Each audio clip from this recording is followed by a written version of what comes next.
लड़की पीछे रहोगे इसी तरह इशारा करते रहेगी और सबको बेवकूफ़ बनाते रहेगी। काम की बात करते हैं और पापा मम्मी के नाम रोशन करते हैं। चलो पढ़ते हैं। चलिए क्लास 10th शुरू करते हैं। और किसी भी चीज़ को पढ़ने के लिए सिलेबस बहुत ज़रूरी है। तो हम सिलेबस को एक बार देख लेते हैं, फिर हमारे लिए आसान हो जाएगा क्योंकि यहाँ पे आपको पूरी तरह से जो सिलेबस है, एनसीईआरटी बुक है, उसी से ही समझाया और पढ़ाया जाएगा। तो उसका जो सिलेबस एक बार देख लेते हैं, हमको पढ़ना क्या है मैथ में, गणित में, जो कि हम जल्दी से, क्योंकि सबसे पहला तरीका वही होना चाहिए कि सिलेबस को हम देख लेते हैं।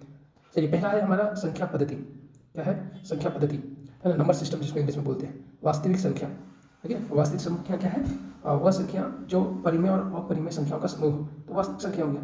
अपरिमेय संख्या क्या है? आप जानते करते हैं, जो p बटा q के रूप में हो उसे परिमेय संख्या कहते हैं, और जो नहीं हो उसको अपरिमेय कहते हैं। इसमें पढ़ना क्या है? अंक गणित की आधारभूत प्रमेय, यूक्लिड एल्गोरिथम बेसिक करके परिमेय संख्याओं का प्रमाण, जैसे कि √2, √3, √5, ये सब पढ़ना होता है। अब दूसरा है बीज गणित, यूनिट 2 अलजेब्रा, जिसमें आता है आपका बहुपद, दो चर वाले रैखिक समीकरण, आप देख सकते हैं। फिर आता है आपका दो घातीय समीकरण, जैसे देख सकते हैं। दूसरा क्या है? बहुपद। बहुपद में क्या आता है कि दो चर वाले रैखिक समीकरण, मतलब कि जो हमारा, अब देखते हैं हम बीजगणित। बीजगणित में क्या क्या आता है? बहुपद है, बहुपद है हमारा। फिर हमारा है दो चर वाले रैखिक समीकरण, युग्म। तीसरा है दो द्विघात समीकरण, क्वाड्रेटिक इक्वेशन। फिर तीसरा है हमारा समांतर श्रेणी, ये हमारा किसमें आएगा? बीजगणित में। फिर अब आते हैं तीसरा पार्ट में, निर्देशांक ज्यामिति। ये भी आसान है, निर्देशांक ज्यामिति में आएगा, निर्देशांक ज्यामिति जो चैप्टर 6 का आएगा। फिर आता है हमारा इकाई 4 में ज्यामिति। ज्यामिति को हम बोलते हैं ज्योमेट्री। ज्योमेट्री में आएगा त्रिभुज, है ना। इसी में आपको समरूप को पढ़ना है। आधारभूत जो होता है 2-3 परिमेय है, बहुत आसान है, उसको पढ़ना है। त्रिभुज की समरूपता, ये सब पढ़ना है। एस मतलब angle angle angle, side angle angle, ये सब चीज़ पढ़ना है। अध्याय 8 है वृत्त, सर्कल। सर्कल का सेंटर क्या है, कोण क्या है, मतलब चाप क्या है, परिधि क्या है, क्षेत्रफल क्या है, ये सब चीज़ें। और फिर है हमारा त्रिकोणमिति, जिसको हम ट्रिगोनोमेट्री भी बोलते हैं इंग्लिश में। तो त्रिकोणमिति में पढ़ना है, त्रिकोणमिति का परिचय, है ना। समकोण त्रिभुज के त्रिकोणीय अनुपात, एक उसी पे सब खेल है। फिर 30 डिग्री, 45 डिग्री, 60 डिग्री क्या मान क्या है, ये सब देखना है, ठीक है। आगे बढ़ते हैं। 10वां है कि त्रिकोणमिति के कुछ अनुप्रयोग, ऊंचाई और दूरी, इसमें हाइट और डिस्टेंस दिया हुआ रहता है, वो देखना है। 6 नंबर में देखना है क्षेत्रमिति।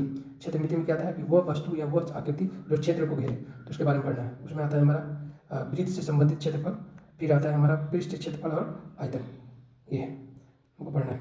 इसके बाद पढ़ना है सांख्यिकी और प्रयुक्तता, स्टैटिक्स एंड प्रोबेबिलिटी। इसमें पढ़ना है सांख्यिकी, स्टैटिक्स पढ़ना है, आकृति आंकड़ों के माध्य, मादक, बहुलक, ये सब पढ़ना है। फिर प्रायिकता, प्रायिकता की शास्त्रीय है, ये सब लास्ट ईयर। और भी है नहीं, ये 7 चैप्टर है, सातों को पढ़ना है। तो हम विस्तार से एक करके आपको पढ़ाएंगे। आज यही जान लेते हैं कि क्या क्या सिलेबस है। इसको दोबारा से बार बार देखें आप, है ना। अगर माइंड में रहेगा कि नहीं हमको क्या क्या पढ़ना है, सांख्यिकी पद्धति पढ़ना है, फिर बीजगणित पढ़ना है, फिर हमको पढ़ना है निर्देशांक ज्यामिति, फिर हमको पढ़ना है ज्यामिति। और जैसे जैसे पढ़ते जाते हैं वैसे दिमाग में घुसाते जाइए त्रिकोणमिति। रिवीजन करने का सबसे आसान तरीका, इसको रखिए अपने पास, और उसमें क्या पढ़े नहीं पढ़े हैं उसको रिवीजन करते जाइए। क्षेत्रमिति, है ना। फिर आता है सांख्यिकी और प्रयुक्तता।